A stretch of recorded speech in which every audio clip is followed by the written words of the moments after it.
Ito ay isang bagay na hindi ko maintindihan.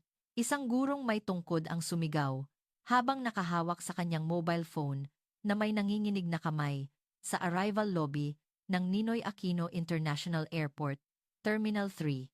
Agad na tumahimik ang lugar at lahat ng nakatingin ay nakatuon sa kanya. Ang karaniwang yaman ay 500 bilyong yen, halos 500 milyon. Ang mga matatandang ito na nasa tuktok ng lipunan ng Moscow ay itinuloy ang kanilang biyahe patungo sa Pilipinas sa kabila ng matinding pagtutol mula sa kanilang mga pamilya. Ang bansang silangan na sinasabing mapanganib ay kanilang nilapagan. Bakit ang airport ay napuno ng gulo 5 minuto matapos nilang tumapak sa lupa ng Pilipinas? At bakit kinailangan nilang tumawag ng emergency sa kanilang mga pamilya sa Russia pagdating pa lamang nila? Ito ang tala ng matinding pagkagulat at pagkadama ng 18 matatanda na nabuhay sa isang saradong mundo na ang pananaw sa buhay ay lubusang nabago ng isang salamangka na tinatawag na pang-araw-araw na buhay sa Pilipinas. Ngayon, inihayag ang katotohanan sa likod ng gulo sa airport na nagpaalarma sa buong mundo ang dahilan kung bakit nagulat ang mundo sa gulo sa NAIA nang ang mga mayayaman na matatandang Ruso ay nagbago ng pananaw sa loob lamang ng 5 minuto sa Pilipinas.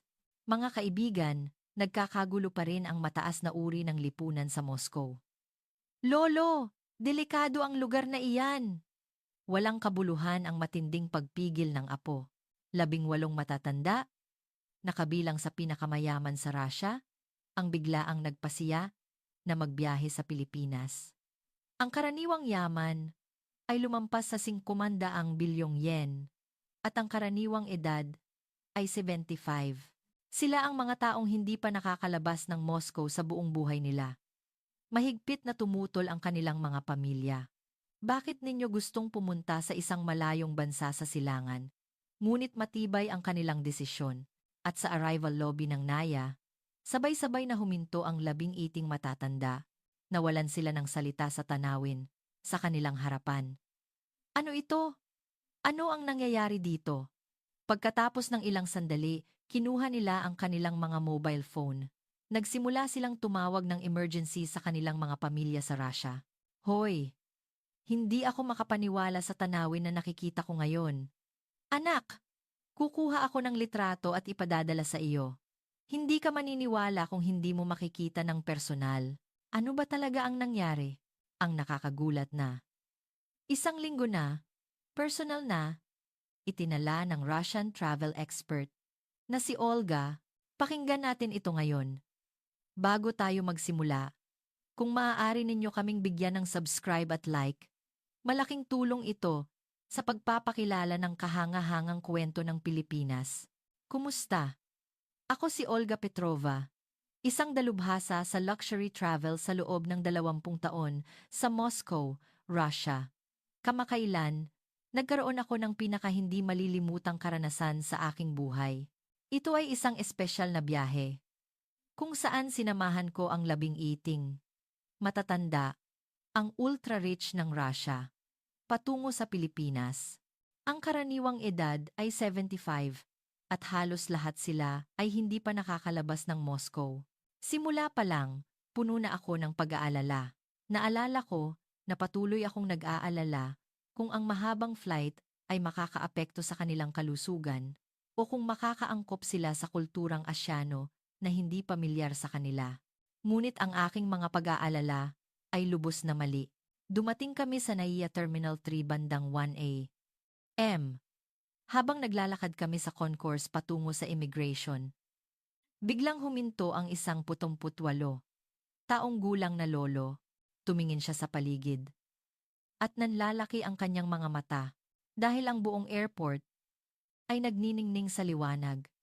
Kahit na hating gabi, perpektong gumagana ang lahat ng pasilidad. Sa mga airport sa Moscow, halos lahat ng tindahan ay sarado paglagpas ng 11 p.m. At halos walang makikitang empleyado. Ang paglilinis ay nagsisimula pa lamang sa susunod na umaga. Ngunit iba sa NAIA, sa bawat information desk, May mga empleyado na nakangiti at handa, at ang mga cleaning staff ay agad na pinupunasan ang mga lugar na dinaanan ng mga pasahero. Ang sahig ay kintab na parang salamin. Ang pinakanakakagulat na sandali ay nang dumaan kami sa restroom. Nakita ko ang isang cleaning staff na yumuko ng 90 degree sa mga pasaherong dumadaan sa entrance ng restroom.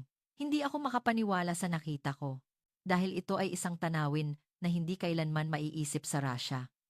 Lumapit sa akin ang isa sa grupo at nagtanong, hindi ko maintindihan kung bakit ganoon na lamang ang pagbati ng cleaner ng airport. Wala akong masagot. Habang naghihintay kami sa immigration, isa pang mas malaking sorpresa ang dumating. Kahit na hindi inaasahang malaking grupo kami ng mga dayuhan, parehong-pareho ang pagtrato ng mga airport staff. Sa katunayan, agad na inatasan ang isang interpreter na marunong mag-Russian. Ipinaliwanag niya ang lahat ng dahan-dahan at maingat, isinasaalang-alang ang edad ng mga matatanda. Tiyak na ipinaliwanag niya ang lahat, mula sa impormasyon ng hotel hanggang sa schedule ng susunod na araw, at paulit-ulit na nagtanong kung mayroon kaming anumang abala. Sa 20 taon ko sa travel industry, ito ang unang beses kong naranasan ang ganitong antas ng serbisyo. Isa pang mahinang sigaw ang narinig sa harap ng automated immigration system. Dahil kung may matanda na nalilito sa harap ng makina, agad na lumalapit ang isang empleyado at tumutulong ng may kabaitan. Ang screen ay nagpapakita ng iba't ibang wika, kabilang ang Russian. Isang lolo na dating inhinyero ang nagsabi sa akin pagkatapos niyang gumamit ng automated system. Ang system ay intuitive at idinisenyo upang madaling gamitin. Kahit para sa mga dayuhan, nagulat siya na sa Pilipinas, ito ay ganap ng normal samantalang sa Moscow ay nasa testing stage pa lamang. Ganito rin ang nangyari nang pumunta kami sa baggage claim. Ang lokasyon ng bagahe ay ipinapakita sa isang malaking screen ng real-time. Sa Russia, madalas na tumatagal ng 1 oras ang paghahanap ng bagahe. Ngunit dito, lahat ay eksakto at mabilis. Ang conveyor belt ay umiikot ng tahimik at maayos, at bawat piraso ng bagahe ay may tracking system, kaya halos walang posibilidad na mawala. Isang lolo na nagtatrabaho sa manufacturing industry ang humanga sa efficiency ng system na ito. Habang naghihintay kami sa limousine bus na papuntang Maynila mula sa airport, malinaw na nag-iba ang ekspresyon ng mga matatanda. Ang tensyon sa hindi pamilyar na bansa ay nawala at napalitan ito ng mga tingin na puno ng kuryosidad. Nagulat din kami nang dumating ang bus. Ang loob ay malinis at ang mga upuan ay komportable. Nang makita ng driver na mga dayuhan kami, nagbigay siya ng magiliw na direksyon sa Ingles. Ipinaliwanag niya na aabutin ng halos 1 oras papuntang Maynila at hiniling kaming mag-seatbelt. Nang umalis ang bus, bumukas ang tanawin sa labas ng bintana. Kahit na hating gabi, maliwanag ang mga kalsada at ang mga sasakyan ay gumagalaw ng maayos. Ang mga kalye sa gabi sa Moscow ay madilim at delikado, ngunit ito ay lubos na naiiba. Pagpasok namin sa Maynila, ang pinaka-nakakagulat sa grupo ay ang convenience store. Dahil maliwanag ang ilaw kahit hating gabi, at ang mga tao ay natural na pumapasok at lumalabas. Sa Moscow, halos lahat ng tindahan ay sarado paglagpas ng 10 PM. Ang mas nakakagulat na tanawin ay ang mga kabataang babae na umuuwi ng mag-isa. Ang isang babae ay naglalakad sa kalye nang mag-isa paglampas ng 1 AM. Wala siyang anumang pag-aalala. Ito ay isang tanawin na hindi kailanman maiisip sa Russia. Isang lola sa grupo ang tumingin sa labas ng bintana at nagsabi, ang bansa kung saan ang mga babae ay maaaring maglakad ng mag-isa sa gabi ay tunay na developed na bansa. Taimtim na tumango ang iba. Habang papalapit kami sa sentro ng lungsod, nakita namin ang cluster ng mga matataas na gusali. Ang tanawin sa gabi mula sa tulay, sa ibabaw ng malaking ilog ay nakamamangha. Ito ay mas kahanga-hanga at moderno kaysa sa anumang lungsod sa Europa. Dumating kami sa hotel, bandang 2:60 AM. Nagulat ako na ang paligid ng hotel ay buhay pa rin. Nakita ko ang 24 oras na kainan, at may mga customer sa convenience store. Habang nagche-check-in, naranasan namin ang huling sorpresa. Ang front desk staff ay nagbigay sa amin ng silid sa tahimik na palapag. Isinasaalang-alang ang edad ng mga matatanda. Tiyak na ipinaliwanag niya ang oras ng almusal at ang mga pasilidad sa paligid. Sa elevator papunta sa silid, sinabi sa akin ng isang lolo, ang Pilipinas ay lubos na naiiba sa iniisip namin. Tumango ang iba. Sabi nila, kahit nagaling lang sila sa airport papunta sa hotel, parang nakaranas na sila ng isang ganap na kakaibang mundo kaysa sa Russia. Hindi ako nakatulog ng gabing iyon dahil excited na ako sa mga kaganapan na mararanasan ko kasama sila sa loob ng ilang araw. Sa oras na iyon, hindi ko maiisip kung gaano kalaking sorpresa ang ibibigay sa amin ng Pilipinas. Tama na sabihin na ilang oras pagkatapos, kaysa sa susunod na araw. Bandang 6 a.m. May narinig akong bulungan sa hallway. 7 matatanda na hindi nakatulog dahil sa jet lag ang nagising. Sinabi nilang nagugutom sila. Nag-alala ako. Naisip ko na, hindi madali ang makahanap ng bukas na kainan sa ganitong oras. Sa Moscow, napakahirap makahanap ng bukas na tindahan bago mag 1 a. Ma. Nang magtanong ako sa front desk ng hotel, sumagot ang staff ng may ngiti. Sabi niya, may 24 oras na, lugawan kainan, ng lugaw, konji, sa katabing gusali. Nagulat ako na posible ang almusal ng maaga sa umaga. Kasama ang 7 matatanda, pumunta kami sa tindahan. Ang kalye sa umaga ay siksikan na ng mga tao. May mga empleyado na papasok sa trabaho, mga mamamayan na nagjo-jogging, at mga taong lumalabas sa convenience store. Ang umaga sa Moscow ay tahimik, ngunit ang Maynila ay parang nagsisimula na ang araw. Pagbukas namin ng pinto ng tindahan at pagpasok namin, naramdaman namin ang mainit na hangin. Ilang customer na ang kumakain. Nakita namin ang isang nasa gitnang edad na lalaki na kumakain habang nagbabasa ng pahayagan ng nag-iisa. At isang babae na nagtatrabaho sa laptop. Nanlaki ang mata ng lolo na dating banker. Nang makita niya ang menu, dahil napakamura ng presyo. Ang isang mangkok ng lugaw ay 50 piso, at pandesal na may palaman ay mga 20 piso.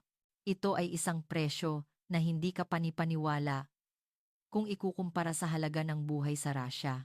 Ang tindero, na kumuha ng order, ay hindi nagtaka. Nang makita kaming mga dayuhan, ipinaliwanag niya ang menu sa Ingles at inirekomenda ang mga pagkaing madaling kainin ng mga matatanda. Sabi niya, maaari ring gawing hindi maanghang ang luto para sa mga hindi gusto ng maanghang. Ang bilis ng paglabas ng pagkain ay nakakagulat. 5 minuto matapos mag-order, lahat ng pagkain ay nasa mesa na. May lugaw, tapsilog, kakanin, iba't ibang Pinoy na pagkain.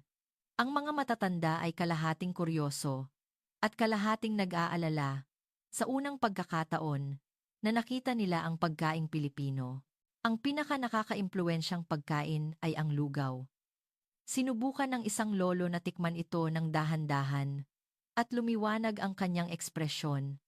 Simple lang ang hitsura, ngunit malalim ang lasa, mayaman sa toppings at tamang-tama ang alat. Mabilis niyang naubos ang lugaw. Sabi niya, hindi siya makakakain ng ganito kasarap na pagkain sa ganitong presyo sa Moscow. Taimtim ding tumango ang iba habang nakatuon sa pagkain. Nang magbayad kami pagkatapos kumain, muli kaming nagulat. Kahit na 7 tao ang kumain ng busog, ang kabuuang halaga ay hindi umabot sa 500 piso. Ang tindero ay nagbigay ng eksaktong sukli. Nagtanong siya kung nagustuhan namin ang pagkain Pilipino at nagbahagi pa ng iba pang inirerekomendang menu. Ang ganitong uri ng kabaitan ay mahirap maranasan sa mga kainan dahil sa Moscow. Karaniwang hindi pala kaibigan at mabagal ang serbisyo ng mga tindero. Paglabas namin ng tindahan, patuloy na humahanga ang grupo. Sabi nila, masarap ang pagkain, mura ang presyo, at maganda ang serbisyo. Kahit sa daan pabalik sa hotel, dumaan kami sa convenience store. Dahil may gustong bumili ng snacks, pagpasok namin sa convenience store, isa pang sorpresa ang naghihintay.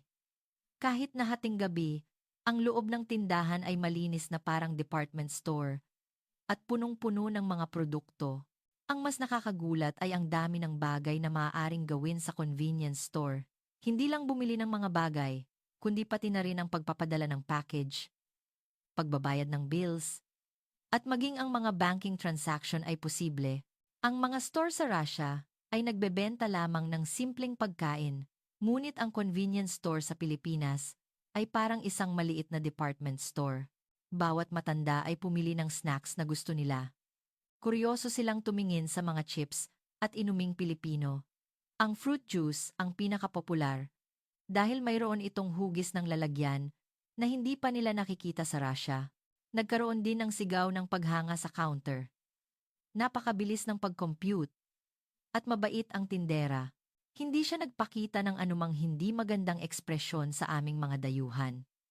Sa halip, nag-greet siya sa Ingles at tinanggap ang aming pagbisita sa Pilipinas. Paglabas sa convenience store, sinabi ng isang lolo, ang Pilipinas ay isang bansa na may 24 tapon oras na kaginhawaan. Nagulat siya na maaari niyang ayusin ang anumang kailangan niya anumang oras. Sa daan pabalik sa hotel, nakakamangha rin ang kalinisan ng bayan. Walang ni isang basura. Napakalinis. Nakita namin ang mga taong naglilinis ng maaga pa. Ang buong lungsod ay gumagalaw na parang isang nilalang. Sa Moscow, ang mga tourist spot lang ang malinis at madalas na marumi ang mga residential area, ngunit iba ang Maynila. Pagdating namin sa lobby ng hotel, gising na ang iba pang matatanda. Tinanong nila kami kung saan kami galing. Nang ikuwento namin ang tungkol sa aming almusal, nainggit silang lahat, sabi nila. Isama rin daw namin sila sa susunod. Nang umaga ring iyon, ang karanasan namin sa lugawan ay ang sandali kung saan ang unang impresyon ng Pilipinas ay matibay na naitala sa lahat ng grupo.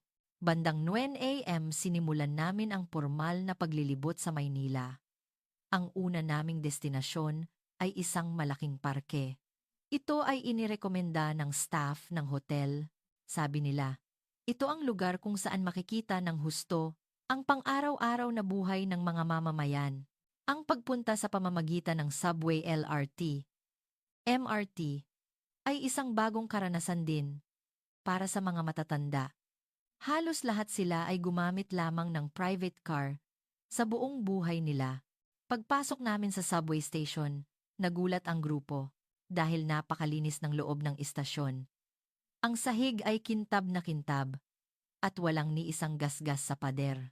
Lubos itong naiiba sa madilim at lumang pakiramdam ng subway sa Moscow. Sumakay kami sa escalator papunta sa platform. Ang mga pasilidad sa ilalim ng lupa ay perpektong inayos. Ang air conditioning system ay gumagana ng maayos, kaya hindi mo mararamdaman na nasa ilalim ka ng lupa. Pagdating namin sa platform, dahil tapos na ang rush hour, hindi gaanong marami ang tao. Ngunit ang hitsura ng mga tao roon ay nakakamangha. Lahat sila ay nakapila ng maayos. Nakapila sila sa 2 row ayon sa mga marker ng boarding position na nakaguhit sa sahig. Hanga ang mga matatanda sa electronic display board. Dahil eksaktong ipinapakita nito kung ilang minuto darating ang susunod na tren. Eksakto hanggang sa minuto. Tiningnan at kinumpirma ito ng isang lolo na dating railway engineer gamit ang kanyang relo. At eksakto sa oras na iyon dumating ang tren. Nang dumating ang subway, mas nakakaimpluwensya ang kilos ng mga tao. Nang bumukas ang pinto, ang lahat ay tumabi upang bigyan daan ang mga bababa. Pagkatapos bumaba ng lahat, sumakay sila ng may kaayusan. Walang nagtulakan o nag-away. Ito ay isang tanawin na hindi nakikita sa subway sa Moscow. Nakakagulat din ang loob ng subway car. Napakalinis. Walang graffiti sa mga upuan at malinis ang sahig. Ang mga handle ay nagniningning. Ang air conditioning ay gumagana ng maayos at malamig. At kaunti ang ingay, kaya madaling mag-usap. Isang lolo ang tumingin sa labas ng bintana at nagulat. Posible ba ang internet kahit sa subway? Isang bagay na hindi maiisip sa Russia. Kinuha ng mga matatanda ang kanilang mga smartphone at nagsimulang magpadala ng mga real-time na larawan sa kanilang mga pamilya sa Russia. Sa bawat pagdaan ng subway station, may anunsyo. Inanunsyo ito sa Tagalog, Ingles, at iba pang wika. Ito ay isang system na isinasaalang-alang ang mga dayuhan. Pagkatapos ng ilang istasyon, sumakay ang isang babaeng buntis. Iyon ang pinaka-nakakagulat na sandali. Dalawang binata, na mukhang nasa 20s, ang sabay-sabay na tumayo at nagbigay ng upuan. Nag-alok pa sila sa isa't isa na mauna. Ang babaeng buntis ay nagpasalamat at umupo sa isang upuan. Ang dalawang binata ay pinili na tumayo. Namula ang mata ng 78 taong gulang na lolo nang makita ang eksenang ito. Sabi niya, hindi ito kailanman mangyayari sa Russia. Sa halip, minsan pa nga nag-aaway para sa upuan, sabi niya. Naramdaman niya kung gaano kalalim ang courtesy ng mga kabataang Pilipino. Ang atmosfera sa loob ng kotse ay espesyal din. Ang mga taong nag-uusap ay nagsasalita ng mahina at halos lahat ay tahimik na nakatingin sa kanilang mga smartphone o nagbabasa ng libro. Walang nakikitang pag-uugali tulad ng malakas na pagtawag o pagkain. Sa subway sa Moscow, madalas makita ang mga taong malakas magsalita sa telepono o kumakain, ngunit iba ang Maynila. Ang manners sa pampublikong lugar ay natural na nakatanim. Pagdating namin sa destination station, hindi napigilan ng buong grupo ang paghanga. Sabi nila, hindi lang ito simpleng transportation, kundi isang espasyo na nagpapakita ng civic consciousness ng mga mamamayan. Sabi nila, sa isang beses lang na pagsakay sa subway, nalaman na nila ang antas ng lipunan ng Pilipinas. Paglabas namin sa lupa, ang buong grupo ay humanga sa tanawin ng ilog na nasa harapan nila. Ang malawak na ilog, ang mga parke sa magkabilang gilid, at ang mga gusali sa malayo ay kahanga-hanga. Pagpasok namin sa parke, isa pang nakakagulat na tanawin ang bumukas. Maraming mamamayan ang nag-ehersisyo. May mga nagjo-jogging, nagbibisikleta, iba't ibang tao. Nakapagtataka na napakaraming tao ang nag-eehersisyo kahit umaga ng araw ng trabaho. Nakakamangha rin ang mga public fitness equipment. Ang mga mamamayan ay nag-eehersisyo gamit ang mga kagamitan na naka-install sa tabi ng ilog. Nagulat ang mga matatanda nang makita ang sign na nagsasabing libre itong gamitin. Sa Russia, kung gusto mong mag-ehersisyo, kailangan mong magbayad at pumunta sa gym, ngunit dito ay libre. Ang konsepto ng public facilities ay lubos na naiiba. Isang lolo ang gumagamit ng fitness equipment. Sabi niya, 82 taong gulang siya at nag-eehersisyo siya dito tuwing umaga para daw sa kalusugan niya. Sabi ni ng puta kong amaga niya. Ang isa sa aming grupo ay naglakas loob na makipag-usap sa kanya gamit ang hand gestures. Hindi man kami masyadong nagkakaintindihan sa Ingles, nakipag-usap kami sa pamamagitan ng mainit na ngiti at magiliw na saloobin. Naramdaman namin ang kabaitan ng mga Pilipino sa mga dayuhan. Habang naglalakad kami sa cycling road, nakakita kami ng isa pang kultura. Ito ay isang system na tinatawag na share cycle. Sabi niya, madali itong hiramin gamit ang smartphone. Mayroon ding katulad na system sa Russia, ngunit mas maliit ang sukat. Ang share cycle sa Maynila ay tila napaka-komportable dahil may mga port sa bawat sulok. Ang buong lungsod ay idinisenyo para sa kaginhawaan ng mga mamamayan. Umupo kami sa bench ng parke at nagpahinga. Tumingin kami sa paligid at maraming pamilya ang kasama. Nakita namin ang mga ama na nagbibisikleta kasama ang kanilang mga anak at mga ina na naglalakad habang nagtutulak ng stroller.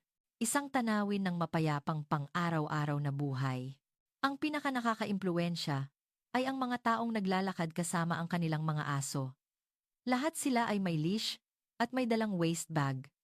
Nakita ko ang isang lalaki na naglilinis ng dumi ng kanyang aso. Natural niyang nilagay ito sa bag at dinala. Humanga ang isang lolo na dating civil servant.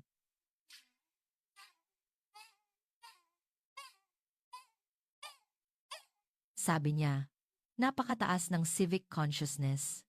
Ang mga trash can na naka-install sa iba't ibang sulok ng parke ay espesyal din. Ang segregation ay ginagawa ng sistematiko. Ang plastic, lata, at pangkalahatang basura ay malinaw na pinaghiwalay. At mahigpit itong sinusunod ng mga mamamayan. Sa Russia, ang konsepto ng segregation ay hindi pa nakatatag. Ngunit sa Pilipinas, ito ay bahagi na ng buhay. Nalaman namin na mataas ang antas ng kamalayan sa kapaligiran. Tanghali na. May mga convenience store at maliliit na cafe malapit sa parke. Bumili ang mga matatanda ng lunchbox sa convenience store at umupo sa tabi ng ilog upang kumain. Walang sinuman ang nagtapon ng basura ng basta-basta. Lahat ay nagtipon ng basura at inihagis. Sa trash can, isang lola ang nagsabi, "Ang laki-laki ng parke na ito, ngunit wala ni isang basura." Sabi niya, ang mga parke sa Russia ay puno ng basura tuwing weekend. Ngunit iba ang parke na ito. Pinananatiling malinis ito ng mga mamamayan mismo. Halos walang nakikitang park maintenance staff. Ngunit ang parke ay perpektong malinis. Nakita rin namin ang isang setting. Taong gulang na lola na nagjo-jogging ng mag-isa. Isang bagay na hindi maiisip sa Russia. Nakakagulat na ang isang matanda ay nag-ehersisyo sa parke ng mag-isa. Ito ay patunay na ligtas. Hapon na, at umalis kami sa parke. Sabi ng mga matatanda, hindi nila malilimutan ang tanawin na nakita nila sa parke. Ang ligtas, malinis, at ang kultura kung saan nagtutulungan ang lahat. Iyon ang pinakamalaking impresyon. Nang gabing iyon, may hindi inaasahang kaganapan ang nangyari. Isa sa grupo, isang 74 taong gulang na lolo, ang biglang nagsabi na sumasakit ang kanyang dibdib. Mayroon siyang high blood pressure, kaya nagpanik ako. Agad akong humingi ng tulong sa front desk ng hotel at inatasan ako ng staff sa pinakamalapit na general hospital. Habang kami ay nasa taxi patungo sa ospital, ang pag-aalala ang una sa lahat. Nag-aalala ako kung ang isang dayuhan ay makakakuha ng tamang paggamot sa ospital sa Pilipinas. Pagdating namin sa emergency room ng ospital, nawala ang pag-aalala.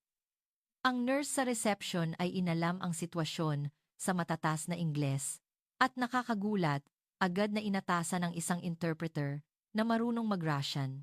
Sa mga ospital sa Moscow, kailangan mong mag-reserve ng interpreter service nang hindi bababa sa isang araw. Ngunit dito ay naayos ito agad. Ang system para sa mga international patient ay perpektong inayos. Nakakagulat din ang proseso ng reception. Ang pag-input ng impormasyon ng pasyente, pag-verify ng insurance, at pag-assign ng konsultasyon ay natapos sa loob lamang ng 10 minuto. Sa Moscow, ang pag-verify pa lang ng insurance document ay tumatagal na ng 1 oras. Habang naghihintay kami sa waiting room, tumingin ako sa paligid. Kahit na emergency room, ang pasilidad ay komportable na parang lobby ng hotel. Ang malinis na upuan, maliwanag na ilaw, at tahimik na atmosfera ay nagpagaan sa pag-aalala ng pasyente. Lubos itong naiiba sa masikip at maingay na atmosfera ng emergency room sa Moscow. Ang air conditioning system at tamang temperatura ay nagbigay daan sa mga pasyente na maghintay ng komportable. Hindi pa nagtagal ang 30 minuto. At dumating na ang turno para sa konsultasyon. Salamat sa sistematikong system na nagbibigay prioridad sa mga emergency patient. Sa Moscow, ang paghihintay ng ilang oras ay normal. Ngunit ang Pilipinas ay talagang naiiba. Pagpasok namin sa consultation room, malugod kaming tinanggap ng attending physician. Nakakagulat, mayroon siyang karanasan sa training sa Russia at may kakayahan siyang makipag-usap sa simpleng Russian. Agad na gumaan ang tensyon ng pasyente. Maingat na kinumpirma ng doktor ang medical history ng pasyente. Sinuri niya maging ang interaction sa pagitan ng mga gamot na iniinom niya sa Russia. Mayroon siyang international level na kaalaman at karanasan sa medisina. Nagsimula ang test. Electrocardiogram at chest x-ray ay isinagawa sunod-sunod.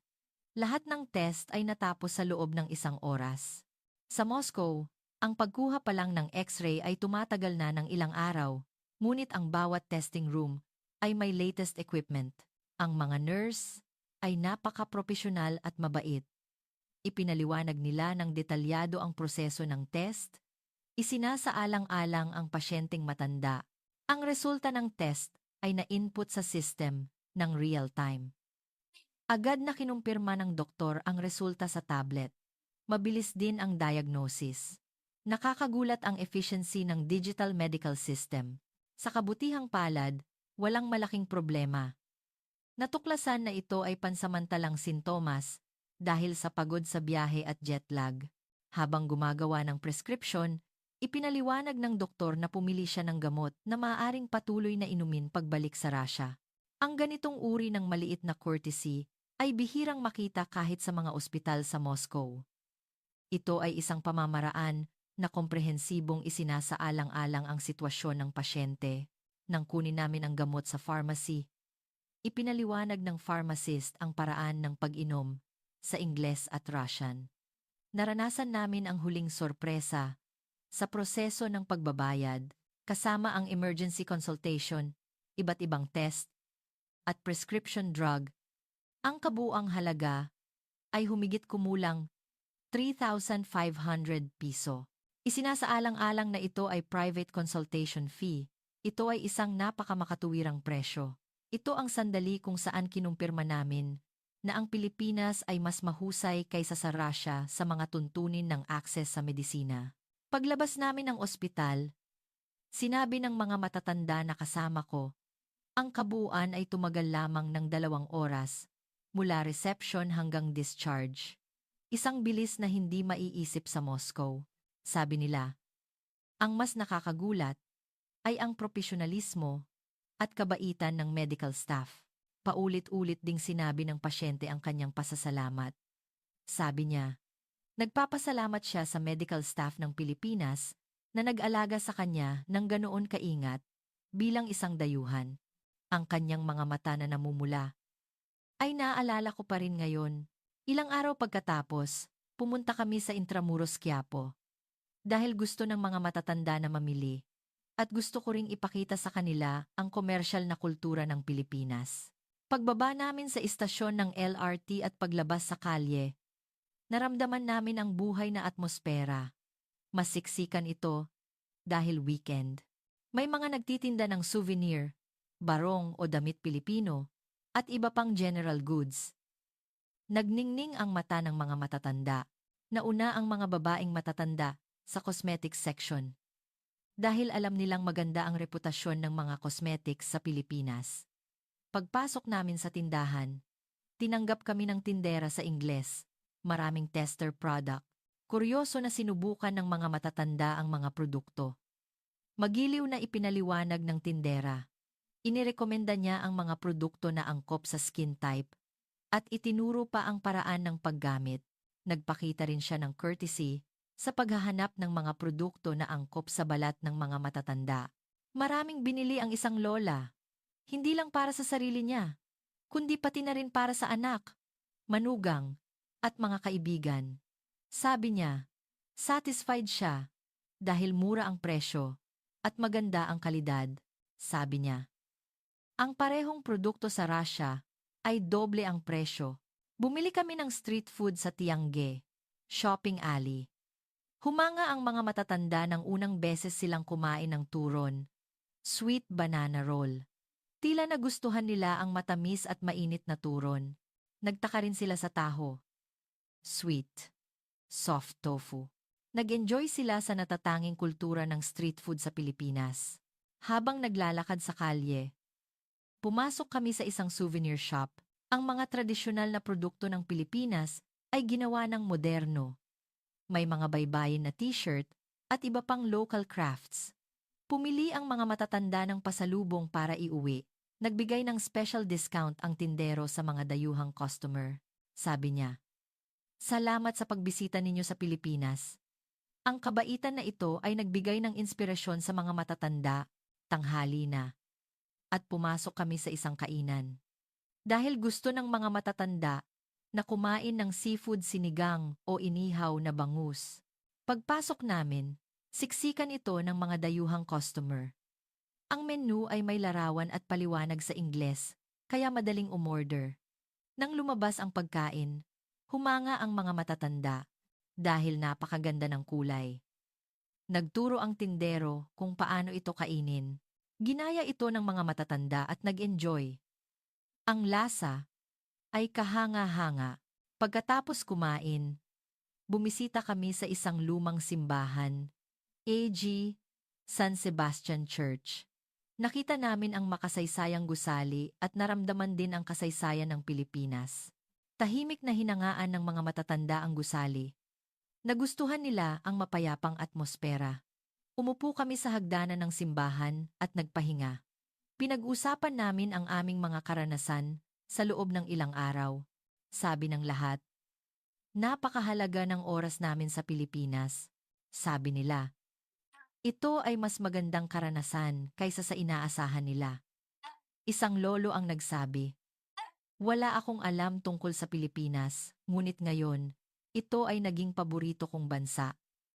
Tumango ang iba. Sabi nila, gusto naming bumalik. Gusto naming manatili ng mas matagal. Ang umaga ng huling araw ay sumikat.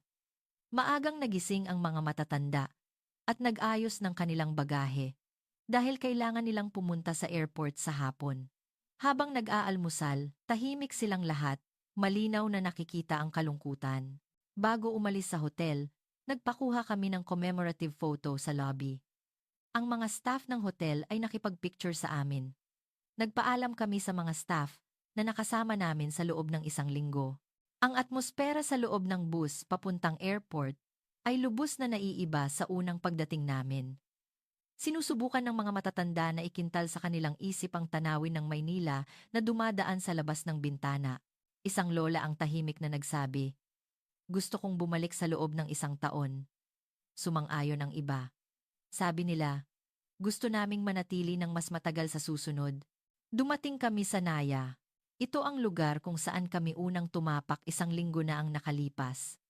Ngunit ang puso ng mga matatanda ay lubos na nagbago. Sa halip na kuryosidad at pag-asa, puno ito ng kalungkutan at pagmamahal. Huling namili kami sa duty-free shop. Bumili sila ng maraming souvenir para sa kanilang mga kaibigan at pamilya sa Russia. Iba't ibang produkto, mula sa mga chips Pilipino hanggang sa mga cosmetics. Naglakad sila sa duty-free sa loob ng 2 oras. Isang lolo ang bumili ng isang kahon ng instant noodles Pilipino. Sabi niya, gusto niyang mag-enjoy sa lasa ng Pilipinas kahit sa Russia. Ganoon din ang iba. Bawat isa ay bumili ng paborito nilang pagkain Pilipino. Nang papalapit na ang oras ng boarding, bumigat ang mga hakbang ng mga matatanda. Sa daan patungo sa boarding gate, nagpunas ng luha ang isang lola. Sabi niya, ayoko nang umalis dahil napakaganda ng Pilipinas. Nagpakuha kami ng huling larawan sa harap ng boarding gate. Sumigaw ang lahat ng 18. Maraming salamat Pilipinas. Ito ang tanging Tagalog na natutunan nila sa loob ng isang linggo. Kumaway din ang mga airport staff sa amin. Habang sumasakay sa eroplano, patuloy na lumingon sa likod ang mga matatanda. Tila nalulungkot sila sa pag-alis sa Pilipinas. Pag-upo nila, tumingin sila sa labas ng bintana at hindi nagsalita. Nang lumipad ang eroplano, sinabi ng isang lolo, ang isang linggo ko sa Pilipinas, ang pinakamahalagang oras sa buhay ko. Sabi niya, ito ang unang beses na nakaranas ako ng ganitong inspiration sa loob ng 25 taon ko. Tumango ang iba. Sabi nila, nakita at naramdaman namin kung gaano kahanga-hanga ang Pilipinas. Sabi nila, perpekto ang efficiency ng system, ang civic consciousness, at ang kabaitan ng mga tao. Sa mahabang oras ng flight pabalik sa Moscow, nagbahagi ang mga matatanda ng kanilang mga alaala sa Pilipinas. Bawat isa ay nagkuwento ng mga sandaling nakakaimpluwensya sa kanila. May nagkuwento tungkol sa 24 oras na convenience store. At may nagkuwento tungkol sa karanasan sa subway. Ang lolo na ginamot sa ospital ay patuloy na pinupuri ang medical system ng Pilipinas. Ang mga lola na namili sa Quiapo ay nagsabing gusto nilang bumalik. Mayroon ding nagsabi na hindi nila malilimutan ang kagandahan ng parke. Ang biyaheng ito ay espesyal din para sa akin. Sa 20 taon ko bilang travel guide, nagpunta ako sa maraming bansa, ngunit ito ang unang beses na ang mga customer ay labis na satisfied. Muli kong naramdaman na ang Pilipinas ay talagang isang kahanga-hangang bansa.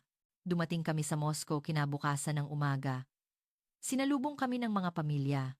Nagsimulang magkuwento ang mga matatanda tungkol sa Pilipinas sa excited na boses. Nagbago ang ekspresyon ng mga pamilya sa pagkagulat, ilang araw pagkatapos. May malaking kaganapan ang nangyari. Ang isa sa grupo ay nagsimulang mag-upload ng mga larawan at video ng biyahe sa Pilipinas sa social media. Iba't ibang nilalaman, mula sa malinis na naiya. Nagulat ang mga kaibigan sa Russia. Sabi nila, hindi namin alam na ang Pilipinas ay ganoon ka-develop na bansa. Daan-daang comment ang dumating. Karamihan sa mga reaksyon ay nagsasabing gusto nilang pumunta, lalo na ang video ng Lugawan bandang 1 AM ang naging popular. Ang tanawin ng isang babae na kumakain ng mag-isa nang walang takot ay naging mainit na paksa. Dahil ito ay isang bagay na hindi maiisip sa Russia. Ito ay patunay na ligtas ang lipunan ng Pilipinas. Pagkatapos nito, dagsa ang mga inquiry sa travel agency kung saan ako nagtatrabaho. Mga taong gustong magbiyahe sa Pilipinas. Karamihan sa kanila ay mga kakilala at pamilya ng mga matatanda. Interesado sila sa mga kuwentong narinig nila ng personal. Ang mga booking ay umabot sa higit 3 beses sa karaniwan. Agad na naubos ang mga tour package sa Pilipinas. Hindi lamang ang aming travel agency, kundi pati na rin ang iba pang travel agency sa Moscow ay nakaranas ng katulad na sitwasyon. Ang interes sa Pilipinas ay explosively tumaas. Ang mga matatanda na nagpunta sa Pilipinas ay nagbabahagi ng kanilang mga kwento sa bawat gathering. Ipinapaliwanag nila ang kadakilaan ng Pilipinas tuwing nakikipagkita sila sa mga kakilala. Sabi nila, maraming matututunan sa lahat ng aspeto, mula sa airport system, transportation system, medical service, hanggang sa civic consciousness. Nagbigay din ng feedback ang mga Pilipinong naninirahan sa Russia. Sabi nila, napakaraming tawag tungkol sa Pilipinas kamakailan. Sabi nila, dagsa ang iba't ibang tanong. Mula sa inquiry tungkol sa itinerary, rekomendasyon ng accommodation, hanggang sa impormasyon ng ospital. Kahit na lumipas na ang ilang buwan, patuloy ang interes sa Pilipinas. Ilan sa grupo ay bumalik sa Pilipinas. Sa pagkakataong ito, kasama nila ang kanilang mga pamilya. Sabi nila, gusto nilang ipakita ang Pilipinas sa kanilang mga apo. Ang lolo na ginamot sa ospital ay regular na bumibisita sa Pilipinas para sa regular na check-up sa ospital sa Pilipinas. Sabi niya, nagtitiwala siya sa medical staff ng Pilipinas. Ang mga lola na namili sa Quiapo ay nag-order ng mga produkto ng Pilipinas online. Sabi nila, patuloy silang bumibili ng cosmetics at pagkain Pilipino. Inirerekomenda rin nila ito sa kanilang mga kaibigan. Dahil sa kaganapang ito, nag-develop din ako ng travel product na specialized sa Pilipinas. Isang programa na nagpapahintulot sa mga tao na maranasan ang pang-araw-araw na buhay ng mga lokal.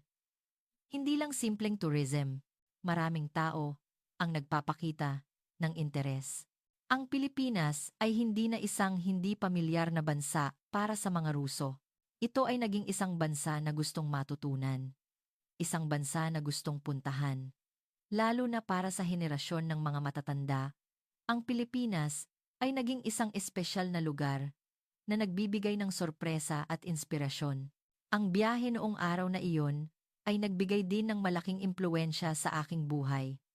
Nagawa kong malaman ng husto ang Pilipinas at nagawa kong ipakilala ang tunay na mukha ng Pilipinas sa maraming tao.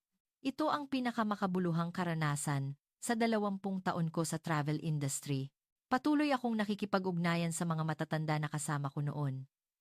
Sabi nilang lahat, hindi nagbabago ang pagmamahal nila sa Pilipinas. Sabi nila, gusto nilang bumalik sa Pilipinas at makaranas pa ng mas maraming bagay. Nalaman ko na ang isang maliit na biyahe ay maaaring gumawa ng ganito kalaking pagbabago. Ang kapangyarihan ng Pilipinas ay hindi lamang sa pag-unlad ng ekonomiya. Ito ay ang efficiency ng system, ang civic consciousness, at higit sa lahat, ang mainit na puso ng mga tao. Gusto ko pang ipakilala ang Pilipinas sa mas maraming Ruso sa hinaharap. Gusto kong iparating kung gaano kaganda ang mukha ng Pilipinas na nakikita at nararamdaman ng personal. Gusto kong maging isang maliit na tulay sa pagitan ng Pilipinas at Russia. Ito na ang katapusan ng kwento ngayon. Ano ang masasabi ninyo sa kwento ng Pilipinas na nakita ng mga matatanda sa Moscow? Mag-iwan ng comment ng suporta para sa mga bida ng kwento. Mula sa Inspiration Station kami, naghatid ng kwento ngayon. Kung nagustuhan ninyo ang kwento, paki-like at subscribe. Salamat sa panonood.